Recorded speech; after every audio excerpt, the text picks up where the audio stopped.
And let's turn attention to matters of agriculture because some inhabitants of Komenda in the central region have expressed mixed reactions about the operationalization of the Komenda sugar factory in April, as was assured by the government of the day.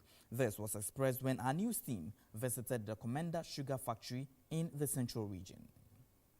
The former Komenda sugar factory was established in 1964 to the 1990s before it collapsed. Until then, the factory used to supply sugar and its byproducts like molasses to the entire country. TV Africa visits Komenda Sugar Factory. The Komenda Sugar Factory was established in 1964 to the 1990s before it collapsed. Until then, the factory used to supply sugar and its byproducts like molasses to the entire country. The factory also used to employ thousands of people in the country directly and indirectly.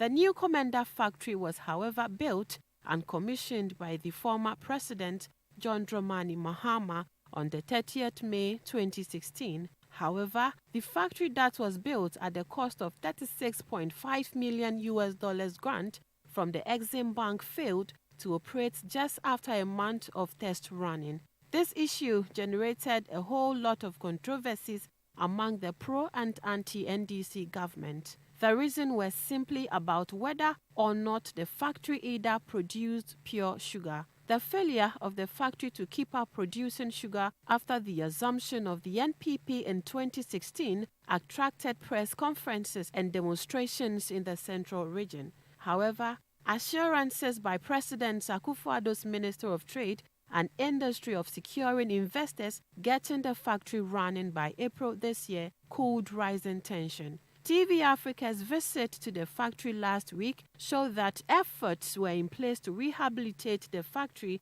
that had for some time now begun to rust. This was as a result of the repainting and rewelding of worn-out parts of the factory. A visit to the nursery and plantation sites of the factory also showed efforts to get sugar canes to feed the factory. However, most of the indigents in separate interviews with the media expressed doubt in the factory working as assured by the government.